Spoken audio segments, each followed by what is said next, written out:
Late night taco delivery. Late night taco delivery. Late night taco delivery. Ladies and gentlemen, hobos and tramps, welcome to Late Night Taco Delivery. I'm your host, Jonathan Knoll. And I'm your co-host, Daniel Gill. So weird to have it be switched up like this. I know. Are you recording? Sure am. Okay, just making sure. This is going to be a running gag. I know. So today has been all sorts of media-laden for me. I recently picked up an ISO version of Super Smash Bros. Brawl. Okay. And I've been playing through that for the last 3 or 4 days lately. So there's that. I also have been watching. I got to watch a little bit of Dead Like Me again, which was fun. And I am right smack dab in the middle of Akira, as I am a man of my word. Yes. And what do you think? So far, I like it. There's a reason it's considered one of the top 10 animated movies of all time. Mm-hmm. I mean, oh, go ahead. Well, we made this deal that I would watch Revenge of the Sith if Jonathan here would watch Akira. And when I explained to some of my other friends, I'm like, they basically said, "Man, you came out on the ass end of that stick, didn't you?" Yes, you did. Oh, I was amusing the hell out of my roommates and his friends because they were over gaming while I was watching Revenge of the Sith, and I was just screaming in my room. There were so many moments I'm like, just the nerd rage was strong with this one. Well, that's really all I'm geeking out about. What about you? Well, there's a lot of good stuff coming up right now. I played, actually, earlier today I played Oregon Trail for the first time in 20 years because I was bored. And you were one of the players, and you survived, so congratulations. Hooray! I am strong. You did have dysentery for a little while. I'm not surprised. Yeah. Everybody gets dysentery. Oh, yeah. But no, been doing some reading. Found another Sherlock Holmes series that's interesting called The Boy Sherlock Holmes, which is basically about him as a child. Interesting. Mm-hmm. And he is living in London, of course, with his family, and turns out he's half Jewish, which causes a lot of problems for him. And in the first comic, and the first book, actually, his mother dies in a rather horrible fashion. But later on, it basically deals with Sherlock Holmes and the Doyle family. Interesting. Mm-hmm. And it's got a couple historical context within the book, which I thought was very interesting. But beyond that, it's good. I'm quite enjoying it. And my parents loaned me some book on Merlin today, but I haven't had a chance to really look at it yet. But the nerd news this week is fun. We got lots of cool nerd news. Oh yeah. I mostly picked out nerd news items that were, I don't know if they're necessarily nerdy, but we've got a new SpongeBob movie coming out. Mm-hmm. Starring Antonio Banderas. Yeah. I don't know. I saw the first one. I thought it was okay, but I was also a kid when it happened, so. Yeah. I've never been a big fan of SpongeBob, but I'm not of that demographic. Right. We have Samsung's Smart TV raising some eyebrows. Yeah, apparently it can listen to you. Yeah. And I'm apparently not alone in thinking, wow, that sounds a lot like 1984. I was just thinking that. I'm like, Big Brother is watching you. Big Samsung is watching you. Oh, boy. But real nerd news, though. Mm-hmm. This is the one that made me giggle. Okay. Third G.I. Joe movie looking to add masked character twin villains. They're making another one? Yes, actually, they're making a third G.I. Joe film. Oh, the first one was bad enough. But the second one, from my understanding, was actually pretty good. And Dwayne Johnson as Roadblock really helped out a lot. But apparently the third movie is going to have Tomax and Xamot as the bad guys, who were the Cobra twins. Oh, okay. But they're also using it as a backdoor pilot to relaunch the toy series Mask. Really? Yes. Do you remember that? No. I was never much of a G.I. Joe kid. Okay, no, Mask was another toy line. Did not have anything to do with G.I. Joe, but each of the vehicles could switch into another vehicle. Like, for example, a dune buggy could turn into a helicopter. A motorcycle could turn into a hovercraft. Exactly. I think I remember that. seeing a commercial for that, yeah. Yeah, I used to watch the TV series when I was a kid. And they're thinking about bringing it back, because apparently Matt Tracker, who was the hero on that series, has actually been turned into a G.I. Joe toy already. Huh. So I'm like, really, guys? Really? Between this and Gem and the Holograms, we're like one kissy fur away from rebooting the entire 80s. What strange Lord. days these are. Yeah. Okay. I threw up some of these. What do I have here? We've got a bunch of interesting things with The Flash and Gotham. We've got... Oh, yes. And the trailer for Daredevil has been released. Yes! I got to see it. I am so excited. I'm really excited. It looks like they're going to have Typhoid Mary in there. It looks like they're going to have Stick, which is one of my favorite characters. Uh-huh.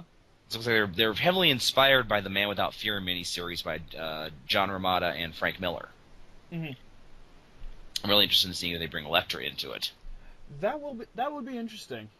Well, one of the things I'm really interested in seeing is doing, and they probably can't because she's such a big star, but Black Widow was a major character in Daredevil for a number of years. Yes.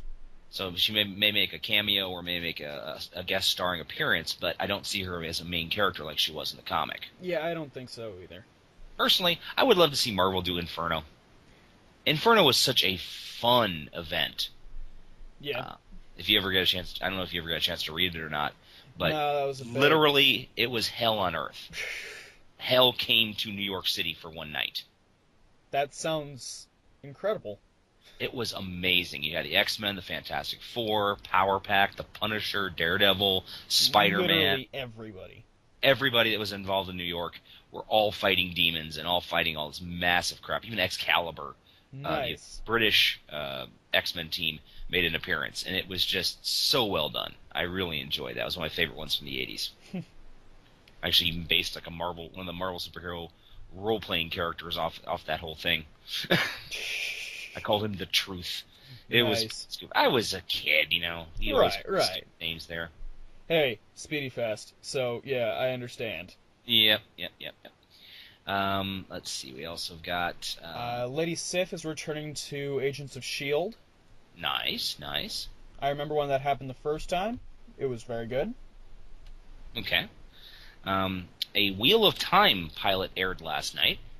Yeah, I actually don't know anything about that, so...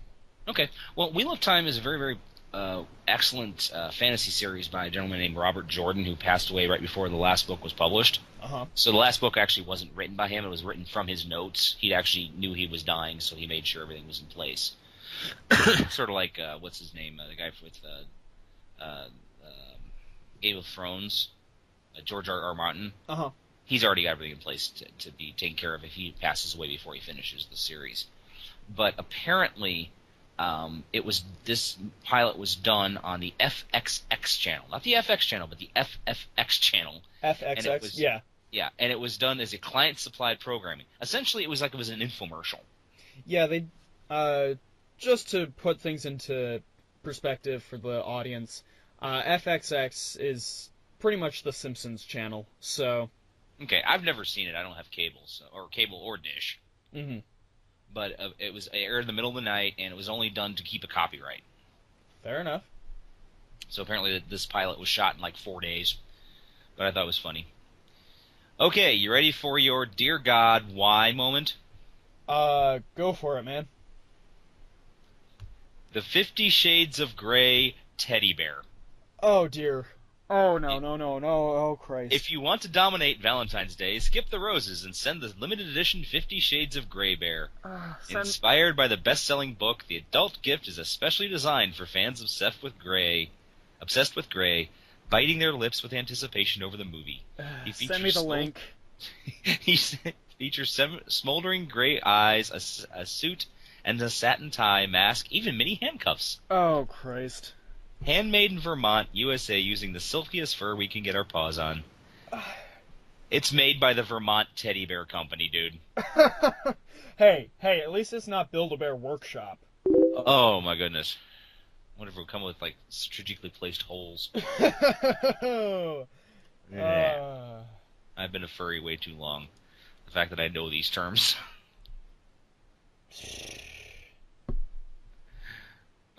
Anyway.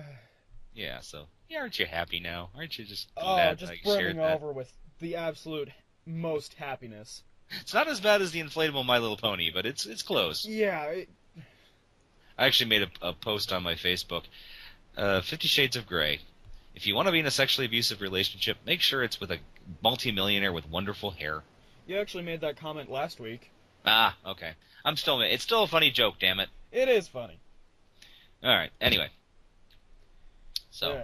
And one more thing. Okay. You know how Justin Bieber has been getting has actually paid Comedy Central to give him a roast? Yeah. It just gets I didn't know he had more paid them. pathetic. I thought they finally just gave in because he kept begging them for some god-awful reason. Yeah, exactly. That's the reason. But yeah, it just keeps getting more depressing. Apparently they have Kevin Hart as master of ceremony or whatever. I would have loved it if they gotten Ralph Garman. It would have been nothing but 2 hours of "Fuck you, Bieber! Fuck you! Fuck you, you stupid, worthless little cunt! Fuck you! Fuck you! Fuck you! Fuck you! To fuck you!" Yeah. No one else would have been roast. It would just basically be Ralph Garman raging at him for 2 hours. I have a feeling they're not going to invite Ralph Garman on this. I doubt it. Yeah. I mean, he's done them before. He's very funny, but I just have a sneaking suspicion he's not going to be involved. No. Really? No, really. All right. So last week, our topic was Star Wars. Yes. This week, it's the good, the bad, and the Phantom Menace. Because we went through the Phantom Menace. We went over most of the original trilogy last week. Yeah, we went through the special editions last week. And this is all pretty much in response to George Lucas throwing a bit of a temper tantrum about his ideas not being used in the new Star Wars movie. Right. However, before we start on the prequels, I just want to go backtrack a little bit and talk a little bit about Lapti Nek. We discussed the song last week in the podcast. Mm-hmm. This was the song that was in the original cut of Return of the Jedi. Yes. And it was performed by the Max Rebo Band. Mm-hmm. I'm trying to get this all my words. I got to use my grown-up words here. Basically, I was reading an article that was actually very fascinating. In the movie, it was performed by a woman named Annie Abergast, mm-hmm. who was at the time a Lucasfilm engineer. Right. Sound engineer. There was a version that was released. It says, Abergast's spirited Cyndi Lauper-like take on Lapti Nek will never see any sort of commercial release outside of Return of the Jedi's theatrical and VHS runs. Lucasfilm apparently lost that recording's master reel before it could be included on any corresponding soundtrack albums. Ah. Luckily, around the same time, the company commissioned an extended version of Lapti Nek by professional session singer Michelle Groska, specifically for the dance circuit. Mm-hmm. And now it continues on. Apparently, Groska was supposed to be performing the song in the movie as well. Mm-hmm. And she had recorded it and everything. The Arbogast version was a scratch track. Right. But the rumor is, at the time, George Lucas was dipping his wick in Arbogast. So that is one reason why her version was included in the movie and not any of the soundtracks. And also, another reason why he commissioned Jedi Rocks is because he was no longer involved in Arbogast, or with Annie Arbogast. Mm-hmm. So it had nothing to do with copyright. It had more to do with George Lucas was no longer getting his rubbins from Annie Arbogast. Mm-hmm. So that was the reason why. It had nothing to do with the copyright. All right. And also they lost the original track. Right. Fantasia problem. Mm-hmm. Another movie we'll have to talk about at some point. Right. So, like I said, this week it's the prequels. And I can hear Dan going, hee. Oh, yeah. Well, I've already described my reaction to the original Phantom Menace. Yes. I've probably described that a couple times in the show. Yes. But So go ahead and repeat it, because, as we all know, every podcast is somebody's first podcast. Right. No, I went into media lockdown when they first announced Phantom Menace. I did not want to see anything about this film. I wanted to go in as fresh as humanly possible. I didn't watch any of the I would leave movie theaters when they played the trailer. I would leave the room if they played commercials. I mean, you could not avoid Darth Maul. His face was everywhere. But literally, it was not until the day before the movie came out that I found out that Anakin was a slave. Mm-hmm. It was my fault because I accidentally picked up a copy of the book and read the back. I'm like, no, damn it, I shouldn't have read that. So what was really funny is we went and saw The Mummy, Mm-hmm. and we had bought our tickets early to see the Phantom Menace. And as we're coming out of the movie theater, we see a guy sitting there reading a Star Wars novel. Yes. And I'm like, is he waiting? And I finally walked over and was like, excuse me, are you waiting in line for Star Wars? Like, yeah, I figured I'd camp out. Like, dude, you can just go in and buy the damn tickets. It's like, well, it's not really the experience. I'm like, really, dude? Really? I can understand if you're doing it in Los Angeles or New York or Chicago when you've got like an entire he was literally the only one waiting. I honestly think he probably waited a couple hours, decided how dumb of an idea it was, and left. But so we went to see the movie up in Maumee, Mm-hmm. at what I call the Googleplex, Right. which is huge, like 20 screens. Now, unfortunately, it has since closed and is now a mega church. Don't ask me why. Oh, yeah, that place. Yeah, that was actually where I first saw them. I used to see all my movies up there because they had such great stuff. Mm-hmm. But now that there's a theater up in Fallen Timbers, and there's one at Levis Commons, and there's one down in Fenley, it wasn't making any money anymore. Right. But so we went up there, and people were in costume, and they had radio stations doing on-site spots, and they had contests, and we're all sitting there at a packed house, and the theater lights go down, and Star Wars shoves up on the screen with the music, and the place just erupted. It was phenomenal. Right. Just the din and people screaming and clapping and yay! And then we watched the movie. And at the end, we're just like, clap, huh? What just happened? And I honestly thought it was my fault. Right. That I did not like this movie. Because I couldn't imagine George Lucas was this horrible. I figured it was my fault. I must have been gone with the wrong mindset or something. I saw the movie 3 times in a row before, and I finally admitted to myself, it sucked. It sucked big, sweaty donkey balls. It was just a really bad movie. Yeah. And I kept trying to justify it and understand it and figure out what had happened, and nothing worked. It was just a bad piece of filmmaking. Mm-hmm. And that was it. Then I went and saw in 2002. Was it 2002? Was when? 2002 is when Clone Wars came out. You mean Attack of the Clones? Attack of the Clones, yes. Sorry. And to be honest, that was probably my favorite of the 3 movies. Mm-hmm. I mean, I enjoyed the setup and such, and I started to get a feeling what George Lucas was trying to do with the story. Right. He was trying to do almost like a Dune or Isaac Asimov's Foundation. He had all these different storylines all running together and this deep political intrigue going on. Right. And he's just, unfortunately, not strong enough of a writer to pull it off. As a story man, he probably could have done it if he had someone else doing the script.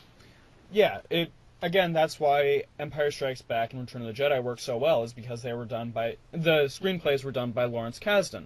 Right. With input by Joseph Campbell and George Lucas. Right. But and then I watched Revenge of the Sith this weekend.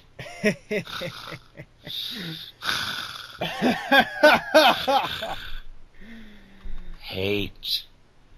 The hate is flowing through you, Daniel. Yes. Come to the dark side. You underestimate my power! We'll only be peace when General Grievous is reduced to spare parts. I swear to God, Hayden Christensen could not have been more excited reading his lines if he was ordering a Big Mac at McDonald's. It does seem a bit phoned in, but... A bit? Right, well... A bit? Here's the thing, though. He was in a phone booth in New York acting into Los Angeles.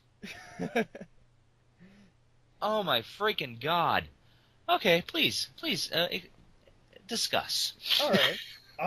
First of all, I think we can also acknowledge that because George Lucas was also directing and producing and, funding these movies. And writing. Writing. So, he's got the whole... I'm totally gonna fuck this up trifecta going. Mm-hmm. He also is the one who has final say in the, alright, I like that performance the best. So, you underestimate my power, was not only Hayden Christensen's fault.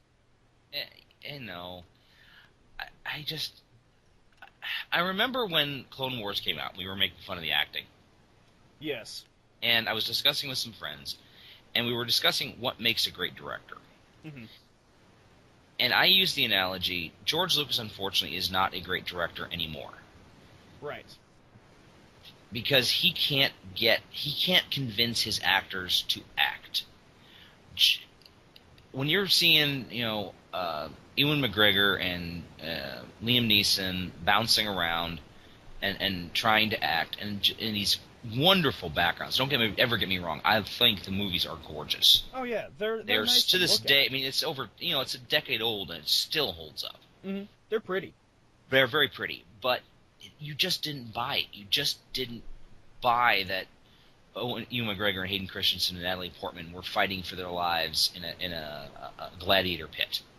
Yeah. Peter Jackson managed to make his actors believe a freaking Balrog was a tennis ball on a stick. Mm-hmm. You mean a tennis ball on a stick was a Balrog? Yeah. As soon as I said it, I'm like, wait, that's backwards. He managed to convince them that this was a Balrog, and they bought it, and they made us buy it. That's why Lord of the Rings was such a supremely better series than the prequels. And even that is something that spans back all the way even past Ray Harryhausen. Mm-hmm. I mean, if you don't have a good director, the movie's just going to suck. Mm-hmm. It's just not going to work. And Revenge of the Sith, it was just like, it's hard to pinpoint all the crap that I hated. I mean, everyone's like, oh, it's the best of the prequels. No, it's not. In my opinion, it's the worst. Okay, defend. I got the feeling that George Lucas had all these great ideas, and he discovered, oh shit, I have one movie to put them all in. Yeah. I mean, I'm sorry, Anakin's fall to the dark side went too damn fast. I agree with you on that one. I mean, it was just like, suddenly he goes from, I'm a Jedi, to, I will slaughter the younglings. Actually, I think the point where that happens, where I'm just like, no, you need more time for this, is the point where he's just cut off Mace Windu's hands and Palpatine is throwing him out the window. Mm-hmm. And Anakin just sits down and goes, what have I done? Oh, no, he doesn't even say that, though. He's like, what have I done? No, actually, he is yelling it, what have I done? And it's just like, you've just totally fucked everything up, you moron. And then when Yoda says, goodbye, Thorell, goodbye, Chewbacca, I screamed. I flat screamed. I'm like, not everyone in these series has to know who everyone else is before the movie. I swear to God, I'm surprised that a little pint-sized Han Solo wasn't running around. Actually, there is a Millennium Falcon. I'm not surprised. Well, that is that is a freighter, so I'm not surprised. Yeah, actually, the Millennium Falcon does make an appearance on Utapau, the planet where General Grievous meets his end. Okay. And it is Grievous, not Grievous. Grievous, okay. Yeah. That was actually something that, way back when it was first coming out, back when they were doing the Genndy Tartakovsky Clone Wars series, me and my friends would always go Grievous, and then eventually we just had to break the habit. It is Grievous. Okay. Like a Grievous tragedy. Gotcha.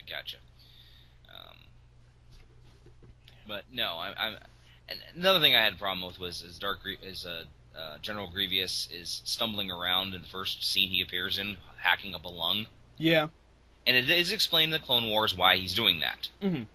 But it's not explained in the movies, and many more people will see the movies than they will see the movies than they will see the Clone Wars. So it would have helped to explain that a little bit. Yeah. To be honest, watching them back again this week, it was this character comes out of nowhere, leaves because of no apparent reason. He's only there because of media already in place. Mm. But I think what was trying to go on there was Boba Fett. Okay. Think about it. Boba Fett came out of nowhere. He's just there because Darth Vader said, hey, I need bounty hunters. Right. And he comes in, he does his thing, and then he's gone. And I think that's kind of the magic that Lucas was trying to recapture, but just failing horribly. Yeah. Yeah. Though I am however very thankful that he didn't at some point point out Uncle Itchy. I would have liked to have seen Uncle Itchy. Okay? According to the expanded canon, Uncle Itchy fought in that battle. Really? Yeah, I read that somewhere. And I'm like, oh man. Brilliant. Yes. And also, as I mentioned at work, R2-D2, even when I was a kid, I always saw him as a little Deus Machina on wheels. Oh yeah, he's totally a Deus Ex Machina. He does too much. I mean, he can plug in anywhere and control anything on a starship or the Death Star or whatever. Well, as long as the plug is compatible, because in Empire Strikes Back, he does go for a power socket at one point. Ah, okay. I don't remember that. Yeah. Oh, that's right. I do remember that because he gets electrocuted and blown backwards. Yeah. Okay, I do remember that now. And C-3PO is just like, you can't blame me! Oh, and that's nothing. C-3PO was a pilot, apparently. Yes. For a while, and then they mind-wiped them. Mm-hmm. Well, that's actually interesting, because in one of the original cuts of A New Hope, Lucas cut out a scene where 3PO is driving the land speeder. Ah, okay. I think I remember something about that. Yeah. But no, we were also talking about this. Is like I was really annoyed because they'd already established that R2-D2 could fly. Yeah. And when the ship started tipping, he was getting thrown around. Like, just fire up your boosters, dude. Just fly, hover, dude. What the hell? He already had like 3 times before that, so it might be a problem of not enough propellant. Okay, I may buy that. And then the other one is when they give the communicator to R2. And I'm sorry, I'm pretty sure I've always thought that he already had built-in radio or something. They do the whole communicator thing in A New Hope as well, They do? Yeah, that's when Luke is yelling into the communicator. Well, yeah, off the trash compactor. C-3PO has that. Yes. Not R2-D2. Okay, so I guess maybe R2-D2 does not have a communicator. But darn it, he has everything else. Yes, he does have pretty much everything else. Yeah. But, just... and now I do understand looking back that, Palpatine had set everything up, but man, the Jedi are bad at rescuing, almost as bad as the droids are at defending. Yeah, to be honest, the way that the Jedi are handled is not necessarily the best way they could have been. My opinion is the Jedi Knights are a horrible movie hero, and here's my reasoning. Okay, go for it. They've already gone through their hero's journey. Yes. Luke Skywalker is going through his hero's journey to become a Jedi Knight. Yes. Obi-Wan's already there. Uh-huh. Qui-Gon Jinn is already there. Mace Windu is already there. Yes. Hayden Christensen Anakin Skywalker, he's going through his, he's kind of failing, and I more blame poor writing than I blame his own motivations. Okay. And he just came off so whiny. I mean, he made Luke Skywalker look stoic. I'm sorry, Master. I apologize, Master. I understand, Master. I'm like, shut the hell up. Seriously? Well, and also another thing I wanted to point out: uh-huh. when Palpatine issues what is it? Order 66. Yes. And all the Clone Warriors suddenly turn on the Jedi. Uh-huh. Which I thought, makes kind of sense, because, they probably knew all about it. Right. Yoda just suddenly spins out and beheads both the Clone Warriors, clone soldiers who are after him. Mm-hmm. And the two Wookiees with him are like, oh, okay. Not even questioning that suddenly he's attacking their former allies. They never even fired. Yeah. They just, oh, okay. Oh, well, I guess we're with the little green dude. All right, that's no problem. It's like, seriously? Ugh. Yeah. I need booze, I swear to God. All right. So, I guess we'll go in reverse order then. So, to be honest, Revenge of the Sith is the climax that it needed to be, I guess, because you do have the big fancy fight between Anakin and Obi-Wan at the end. Right. With the immortal line, "You underestimate my power!" No! He almost sounds like he's taking a shit while saying that line. Yeah. Just a couple more things about Revenge of the Sith, though. Yes. Alright, now, I understand they had to shoehorn this in because of how A New Hope opens and where Luke Skywalker comes from. Right. But they say the line, we have to hide these children from Darth Vader. Yes. Okay, so give Princess Leia to Anakin, to, Bail Organa. Bail Organa. Makes perfect sense. Mm-hmm. He's going to be, hide him in the palace.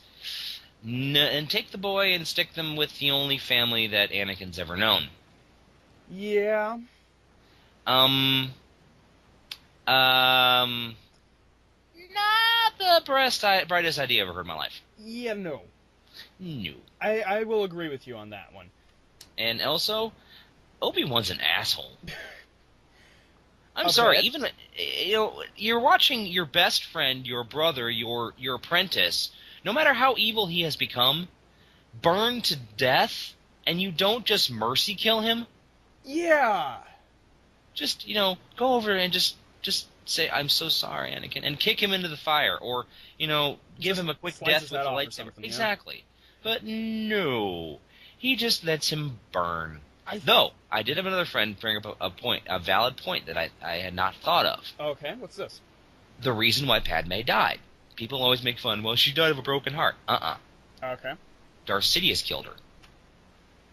Go on. Well... Oh, the Darth Plagueis thing. Yes. He could control life and death. He was taking the life of Padme and using it to keep Darth Vader alive. That's an interesting idea. He was transferring the metachlorines, or the power, or what do you want to say it is. Right. He was transferring that force from her into Darth Vader's... because Darth Vader should have died. I mean, he was a crispy critter. Oh, yeah. Absolutely. So I thought that was... I actually thought, okay, I can buy that. I think that was a very valid point, and, maybe it should have been a little stronger, but it made a lot of sense. That would have been something that Lucas should have brought up, too. Mm-hmm. And also, apparently, when you use Force Lightning, you turn into a giant prune. Yeah. I saw that in... watching him change from kindly old bad guy to the giant prune head was rather amusing. I don't know. Maybe it has something to do with Force Lightning bouncing off of a lightsaber. Who knows? Yeah, he turned into prune head. He turned into a Dick Tracy character. Yeah, pretty much. I think to allay your argument about Obi-Wan not just offing Anakin while he's being burnt to a crisp, it might be, like he said before, he just can't bring himself to do it. I mean, it's one of those situations of, you have a loved one, and they're in a horrible accident, and not everybody's going to react the same way. So it might just be one of those, if somebody else can take care of him, be my guest. Or no one else was around. Yeah. But again, it's just one of those, I just can't bring myself to do it. Yeah, it's like pulling the plug on the life support. Yeah. But still, it's a pretty horrible way to die. Mm-hmm. There's a good imagine why Darth Vader was a little miffed about this. Now, I do want to bring up one more thing. All right. Some people actually were complaining about how the way the Jedi Knights fought in the Phantom Menace and the other prequels, as opposed to how they fought in the original trilogy. Oh, okay. Because it's a lot different. Right. I mean, it's a lot more acrobatic, a lot more weapons-oriented. Yeah. My thought is, when you first see Jedis fighting, it's Obi-Wan versus Darth Vader. Of course. And by this point, Obi-Wan is an old dude. Oh yeah. Living in a desert for 20 years, and communing with Qui-Gon Jinn. Yes. While Darth Vader is basically in a walking hospital bed. Yes. They're not exactly going to be at their prime. No, absolutely not. I mean, I don't think. I think that Obi-Wan did enough to keep himself, kind of limber, but he definitely was not doing all the fighting that he could have been doing, all the practice. Absolutely. So that's why it looked a lot different. And the people that trained Luke by this point had changed a lot, and also Yoda. He'd been living in Dagobah for a while. Maybe he had some problems with the lungs or something, and he really wasn't able to bounce around as much as he used to either. Well, also, Yoda lost his lightsaber after his fight with Palpatine. So, right. What's he gonna do? Another thing I want to point out, sorry. Go for it. Yoda works well in small doses. Yes. He does not a main character kind of guy. No. So when he was he was giving long pieces of speech. I'm just like, shut the hell up, please. Oh, Frank Oz, why could you have not stopped George Lucas? You're a superior filmmaker. You have made better movies. We have seen better movies from you. Yes, we have seen, Little Shop of Horrors and The Heist and all these other great films and, all the Muppet films. We know you can do better. Can't you talk to him? But, unless, in this case, it was just a paycheck. Yeah, pretty much. Apparently he will be in the next movie. Yeah, really? Yes, he will be giving a cameo. Sort of a flashback kind of thing. Interesting. But it is going to be Frank Oz and his voice. Great. So I'm like, okay, I can buy that. Just to keep score. Okay. Out of the 3 prequels, Revenge of the Sith has the highest rating on Rotten Tomatoes. At 80%. I'm sorry. I don't agree with that at all. I think more power to those people that believe it, but I'm just not among them. Fair enough. Going back. Attack of the Clones. Okay. When I was, let's see, 2002, I would have been, 7 or 8? Yeah. So, Attack of the Clones was just kind of one of those, it happens. Mm-hmm. Very much not my favorite of the 3 of them. And really it's because it was just a bit too talky. Like, the thing about it that I realized watching it this last week was it recaps a lot of the same things that the Phantom Menace already did. Right. So even as a small child, I could probably pick that out. Okay. Like I said, I think he was trying to try. This might have worked a lot better as a novel series. Yes. As a series of books, but I don't think George Lucas is strong enough of a writer to have done it. Maybe get like Terry Brooks or someone to do it. Yeah, Terry Brooks, funny enough, did the novelization. So. Yeah. That's why I mentioned him. Yes. But I think that there was such a germ of a story there, because Sidious is a great bad guy. Oh yeah. The fact that this was all triggered and run by him, both sides of the army were all fighting because of him. Mm-hmm. But no, I just burf. No, I find the Sidious character interesting because of that. He's on both sides, and neither side. He's on his own side. He's a Machiavellian. He's very much a Machiavellian villain. Oh yeah. He's all about gaining power and keeping it. Mm-hmm. And I think he does that. And that's another thing I had a problem with writing in Revenge of the Sith. Mm-hmm. Lucas could not let moments hang. He had to fill them with dialogue. Bad dialogue. Yeah, I'm sorry, you are not Quentin Tarantino. You don't need to keep doing this. I mean, there were moments when, you do not need to see. Yes, I do. Oh no, he's killed all the younglings. How could he have done this? No, just focus in on the horror on Obi-Wan's face. It's like the old story. Show, don't tell. Well, yeah, film is a visual medium, which, at this point, George Lucas has stopped taking risks because he knows that if he puts out a new Star Wars movie, he's going to make money hand over fist. Oh, yeah. So, why bother? Mm-hmm. Now, frankly, he's rich enough to do whatever the hell he wants now. Mm-hmm. And he's already said he's going back to try to do some smaller independent films. Right. And even he's like, all I know is whatever I do, people are going to yell at me. And I'm like, yeah, there's a reason, George. Here's a funny thing about Attack of the Clones that I didn't really realize until just now. Okay. Attack of the Clones is the only one that had a co-writer. Really? Yes, Jonathan Hales. Jonathan Hales. Not familiar with the name. Let me find out more about him. Okay. Then there was also the other thing that happened with Revenge of the Sith. Mm-hmm. I was in Florida at the time, working at that autographed memorabilia shop I've mentioned before, and it was opening day at Pleasure Island or downtown Disney, and there was a whole line of people in line to see the final film, and they were all in costume and so on and so forth. And as I'm walking to lunch, I couldn't help myself. I'm like, hey, spoiler alert! Anakin's Darth Vader! And I kept going. It's really fun when a Jedi Knight says, fuck you. In a Disney park, mind you. Oh, that I would like to see. Anyway, it was amazing. Jonathan Hales is British, worked, his career began in 1970 with the series Manhunt. Worked on Young Indiana Jones Chronicles. He also did some work with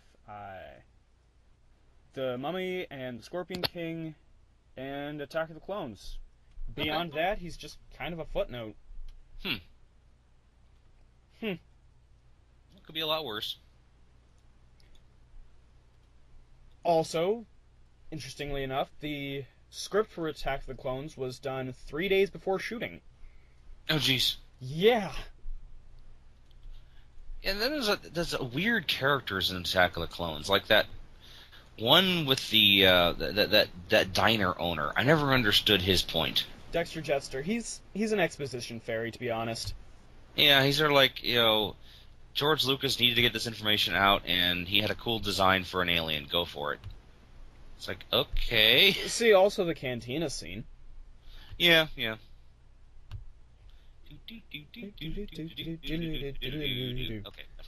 Right. So, Attack the Clones. Yay or nay? I thought it was a minor yay. I mean, I actually years ago posted something in my live journal about it, saying I had it kind of restored my faith in George Lucas. I loved seeing the little green shit kicker bouncing around fighting Count Dooku. I thought that was cool. Oh yeah. And I really thought that there was a lot more they were going to try to do, but they just didn't have the time in the movie to do it. And maybe if I watched the Clone Wars, that information would be out there, because that was still coming off of George Lucas' story. He still had all the control of that. Mm-hmm. So I know in the Clone Wars that like Darth Maul showed up again. Oh, the new CGI one, right? Right.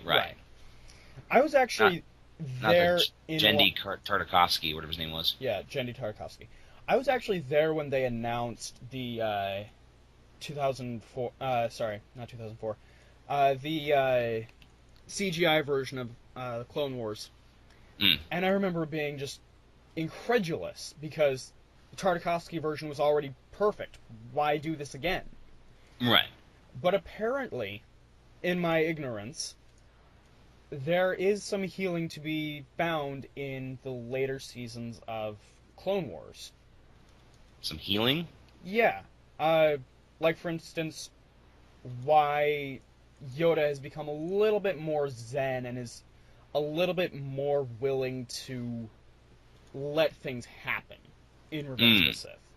Okay. Because, let's face it, he let a lot of things just happen. Oh, yeah. Though, apparently, according to one of my friends, by the end of the Clone Wars, the CGI version, since it was being aired later and later on Cartoon Network, it was getting darker and darker and much more sardonic. Yes. Apparently, at one point, a droid is getting blown. A droid gets blown off the top of a tank, and as he's being blown off, he's like, "I just got promoted." Oh, ouch. Mm-hmm. Again, and like the Clone Troopers actually get shot right up close and personal. Yeah. So it's a lot darker of a situation, which, to be honest, I think works well for this kind of thing. Yeah. Now to keep score, Attack of the Clones, 67% on Rotten Tomatoes. Okay. And finally, The Phantom Menace. The Phantom Morons. I don't know. Okay, I saw this movie when I was roughly 4 years old in Denver, Colorado, just right around the same time as Star Wars Celebration 1. You're a couple years older than my nephew is. Mm-hmm. So Phantom Menace was his first Star Wars movie, and he really, really liked it, and he really loved Anakin Skywalker when he was a child. So you probably have similar feelings on that because of the when and the where you saw it. Actually, no.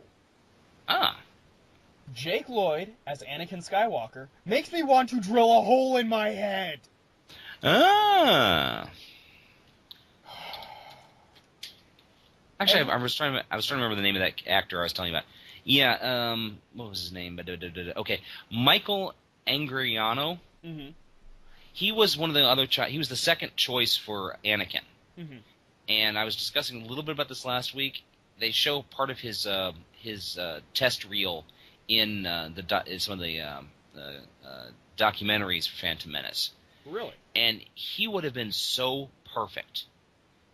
He had to do a reading against Natalie Portman, and he's like, "Are you an angel?" Mm-hmm. But he's like, "Are you an angel?" He had such nuance in his voice. He actually sounded world-weary. He sounded like a child who'd been born a slave. Yeah.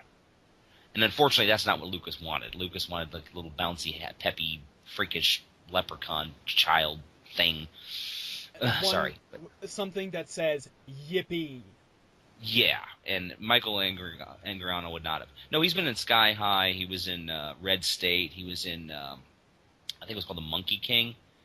Or maybe, it was the first movie that Jet Li and Jackie Chan were in together. But I can't remember the name off the top of my head. It was a really good movie, though. Every time a character says yippee in the movie, people actually say yippee in this movie! Yeah, they do. But beyond that, we also have another glaring problem that everybody seems to want to shit on. Okay. Jar Jar Binks. Sure. Which he did not. Yep, Jar Jar Binks. I'm sorry. You know my feelings on Jar Jar Binks. I do. I feel like Jar Jar Binks is a character that was perhaps misused. Exceedingly so. Well, the thing is that the whole point of the character is to not judge the character, because everybody has something that they can bring to a situation. But he never does. Except he does. He brings peace to two nations that just absolutely hate each other. I think they could have gotten there without his help. But my feeling on Jar Jar Binks is very simple. He's a comedy relief character. Yes. But you look at the original films, and you get a lot of comic relief from R2-D2 and C-3PO, and also Chewbacca and Han Solo and Luke Skywalker. There's a lot of banter going on. There's a lot of good storytelling going on. And no one is useless. I'm sorry, I just never saw Jar Jar Binks do anything but trip over shit and be a horrible racist stereotype. Racist? He says some people gonna die? Okay. And he's so annoying. And he appeared for like 30 seconds in the in Revenge of the Sith. Yep. Didn't say a damn thing. Which I'm sure every fan was just like, good. Yeah, apparently Lucas took that to heart when people were screaming about him. Yes, yeah. I don't know if he was supposed to have a larger character or not in the final films, but he was just so goddamn useless. Well, I mean, in the big battle between the Gungans and the droids, what does he do? He trips over shit. That's not his character point, though. I mean, he's there for it, but it's not his story necessarily to tell. I think it would have been a better idea to maybe focus on some other Gungans in that situation. Right, I think that would have been a great idea. Because the Gungans, from what I can see, are very, very competent race. Yeah, they're. I mean, that's why Jar Jar Binks got kicked out, because he was so useless. Yes, but because he was kicked out, he also brought together the Naboo and the Gungans. So I feel like if you strip away all of the really, really crappy humorous situations, it's a character that literally turns his life around, because one day he ran into a Jedi. Yeah. And that's even something that writer Paul Dini wanted to address, because there was an episode of the Clone Wars that he wanted to have produced, where it was just an episode of Jar Jar having a really great day, like getting things done in the Senate, but because he was just so shit upon by that point, there was no such absolution for the character. No, he was just not going to have a chance. Yeah. And unfortunately, that's basically because George Lucas is a weak storyteller, a weak writer. Yes. He's a very good storyteller, a really weak writer. But the original point of this character brings something, believe it or not, is missed by a lot of fans, and therefore both the fans and the story have failed. Yeah. I agree with you there. Just, ugh. You brought up the thing about having actors like Liam Neeson and Samuel L. Jackson and characters like that come in and say just really boring shit. Funny thing about Samuel L. Jackson, he just wanted a cameo. Yeah. That's yeah, all. I just want to be a Jedi. I just want to be here. I don't really expect George to add anything to the character. I just want to sit in on the situation here. Oh God, yeah. Saturday night when Sunday night last night. After I'm watching The Revenge of the Sith, I'm in the living room raging. How do you make Samuel L. Jackson not badass? How does this happen? Well, first of all, he wasn't allowed to swear. Yeah, he wasn't allowed to swear, but he doesn't even need that. He's just really, really cool dude. Yeah.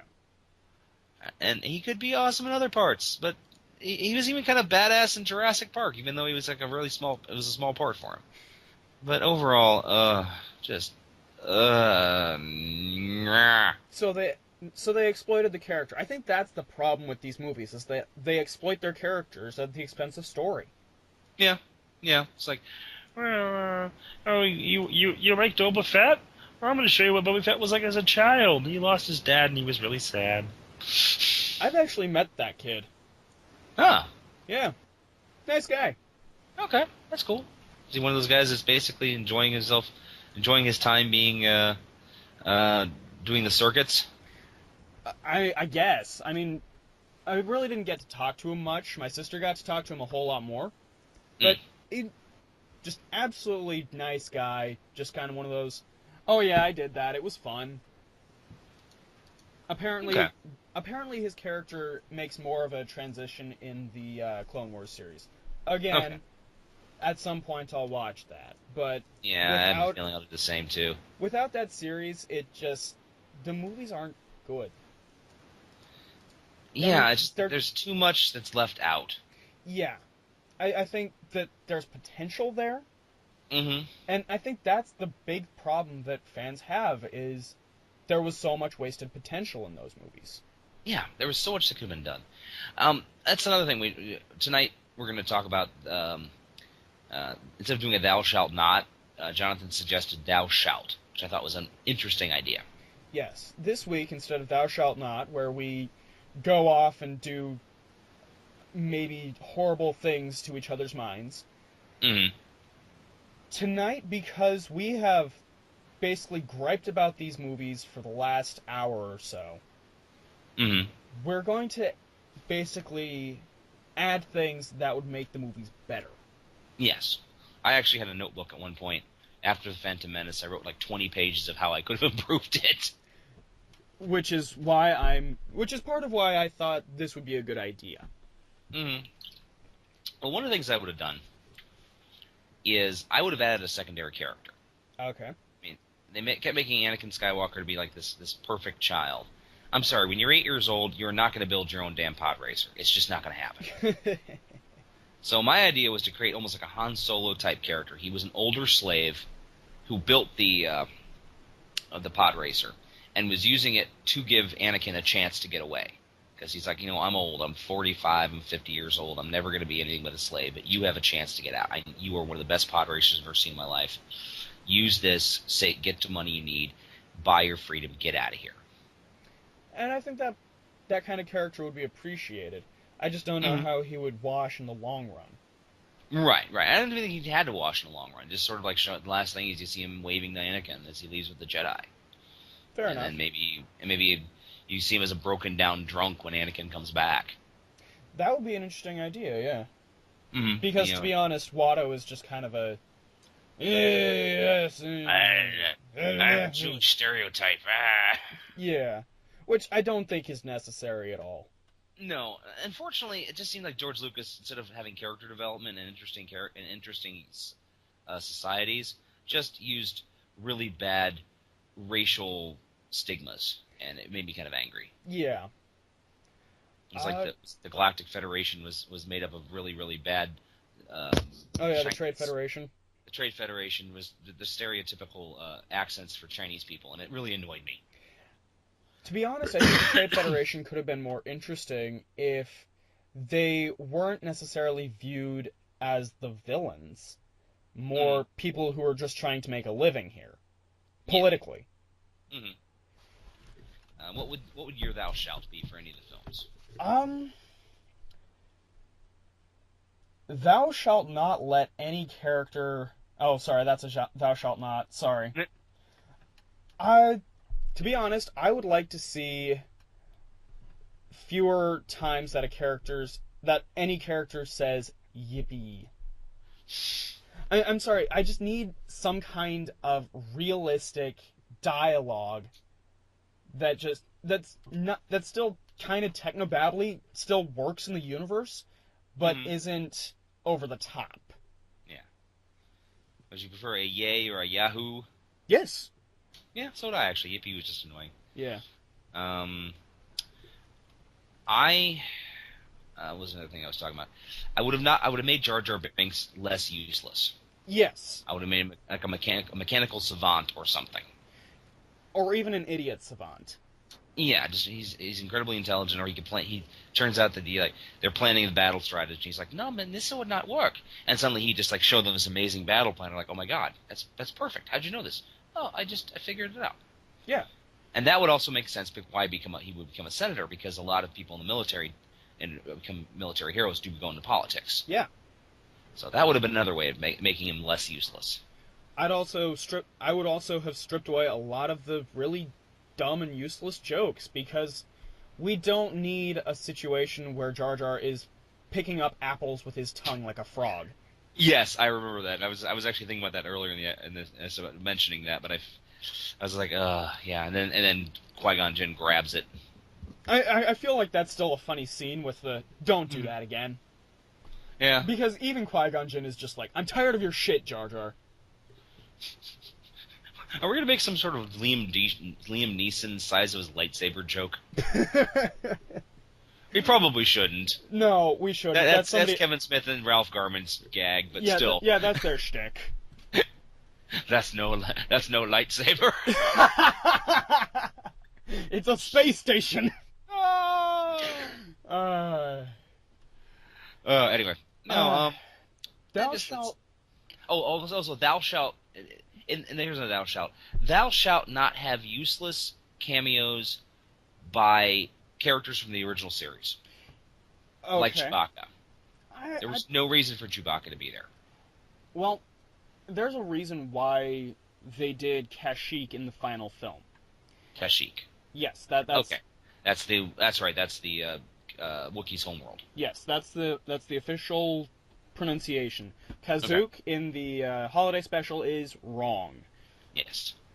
The reason why it takes place there instead of some other planet is because that's where the final battle in Return of the Jedi was supposed to take place. It wasn't supposed to take place on Endor. Mm-hmm. The other reason why I don't like the Ewoks, I know. Yeah, you hate Ewoks. I don't hate them, but the reason why they're there is the same reason why Jar Jar is there in the big picture. Yeah. It's to generate merchandise. Yeah. Because there was plenty of Ewoks merchandise following the Return of the Jedi. There was plenty of Jar Jar merchandise following Phantom Menace. Oh yeah, there was tons of Jar Jar. Man, my throat is really dry. I apologize. Yeah, it's no problem, man. I like that really horrid lollipop that is like, infamous. Oh, Christ. The one where you look like you're deep-throating you're like French kissing Jar Jar Binks. Ew, gross. Or the stuffed toy with the extendable tongue. I mean, what the hell?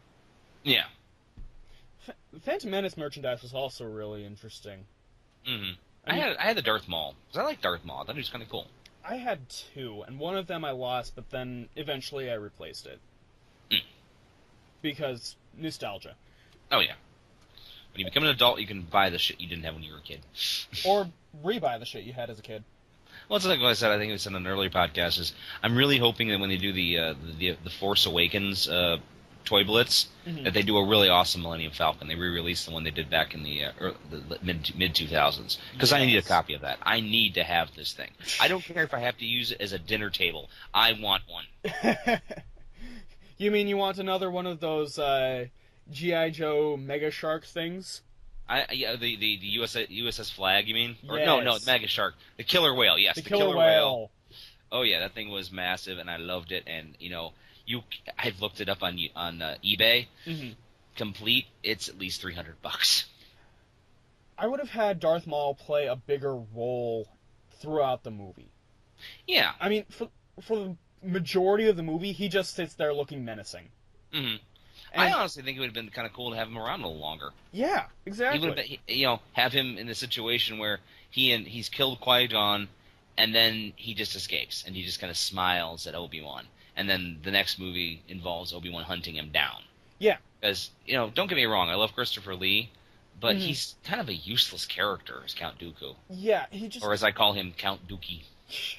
Actually, when my family was more active in the 501st, we had a local garrison, which was the Alpine Garrison. And we had a Count Dooku, and the guy who was playing him had a daughter. And at one event at a hospital, really sweet scene where his daughter was taking him through this little haunted house thing, and at one point she said, "I'm not afraid because I'm with Daunt Cuckoo." Daunt Cuckoo. Daunt That's Cuckoo. Adorable. That's freaking adorable. Oh yeah. So yeah, honestly, I would have had Count Dooku. Either I would have had Count Dooku as the bad guy who offs Qui-Gon and gone from there, or had Darth Maul take the place of Count Dooku. Yeah. Because either way, you have a character that spans the movies the way Darth Vader does. Well, one problem I have with Count Dooku is he's supposed to be Darth Sidious's apprentice. Mm-hmm. And Christopher Lee is older than Noah's Ark. Yeah. How is he going to be an apprentice to anybody? If you're going to do Count Dooku as an apprentice, make him a young man. I love Christopher Lee. He does no wrong in my eyes. Mm-hmm. But he was badly miscast in that. It was more along the lines of George Lucas going, "Hey, I want to work with Christopher Lee." And he got the chance. Hey, we worked with Hammer actors before. Yeah. Maybe we should do another Hammer actor.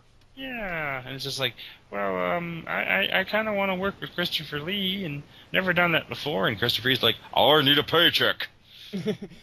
Granted. Mm-hmm. Because we've both seen Mystery Science Theater 3000, and we've both seen what Christopher Lee will do for a paycheck. Yes. He's Yes. like, what's his name? John Rhys Davies.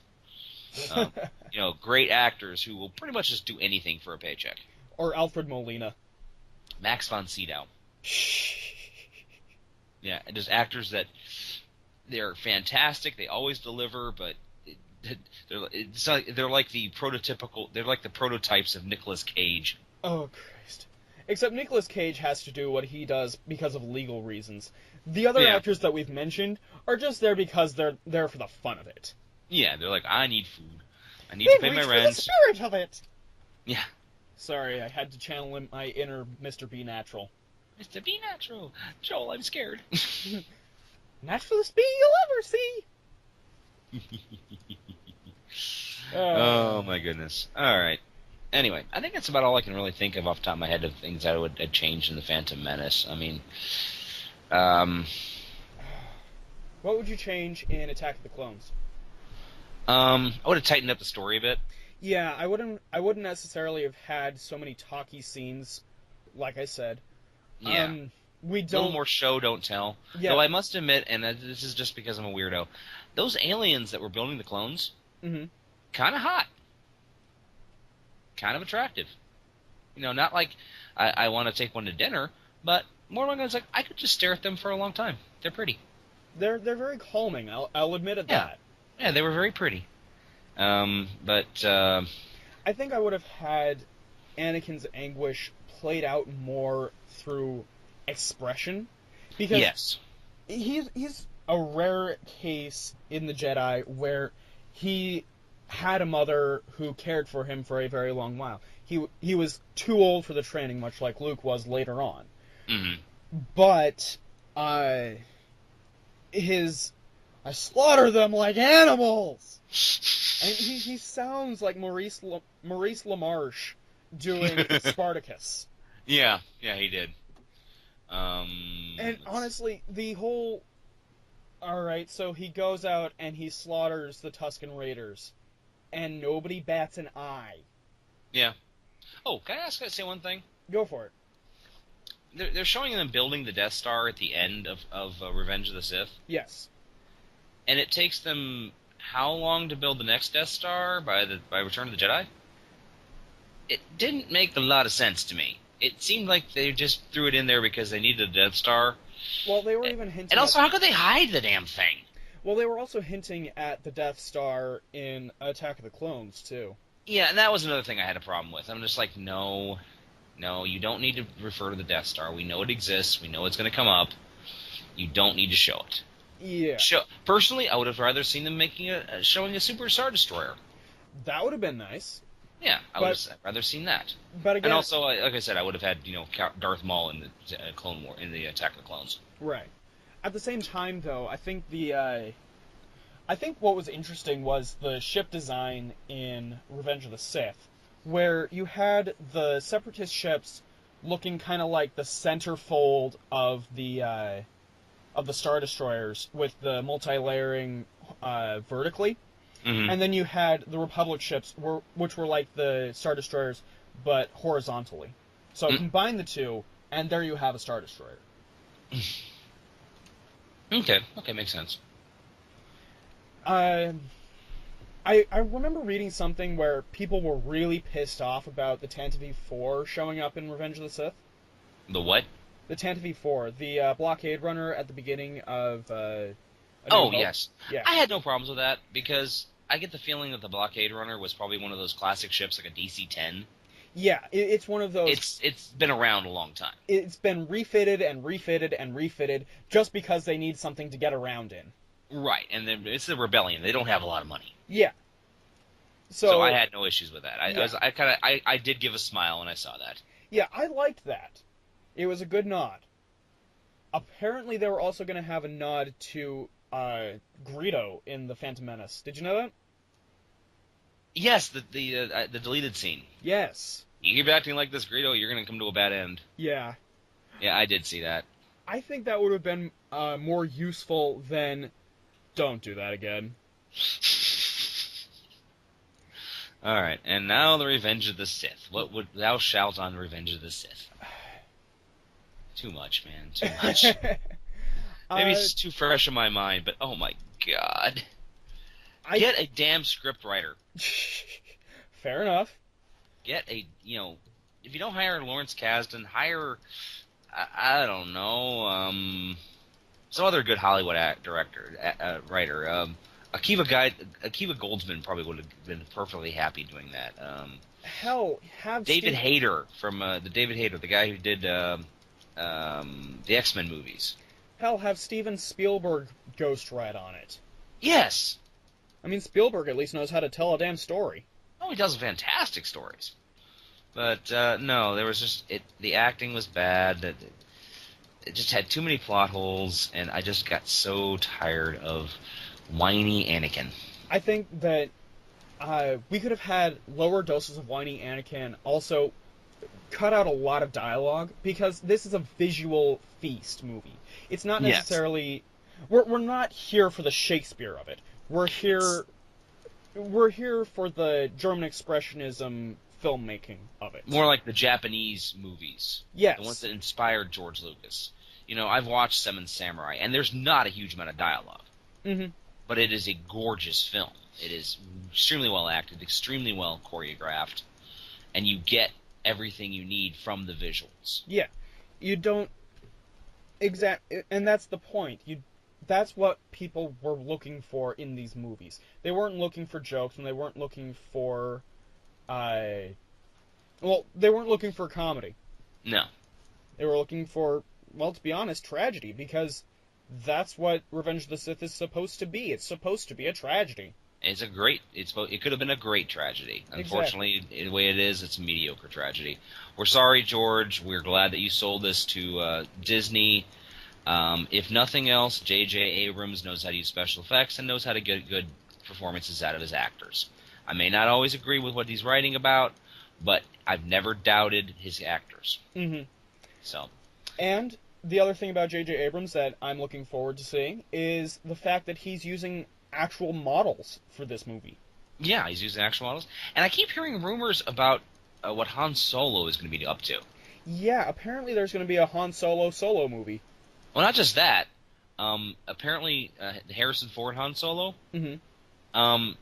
he's in charge of a Star Destroyer. Huh. Yeah, he and Chewbacca are riding around in a retrofitted Star Destroyer that basically was left over. I don't know if he's using it to help patrol the galaxy or if he's just using it as his own private yacht. But I can't even imagine. And apparently the Millennium Falcon is owned by his son. Okay. That's one of the characters they were talking about. Now, there's a lot of rumors out there, and J.J. Abrams is well known for putting out false rumors. Yes.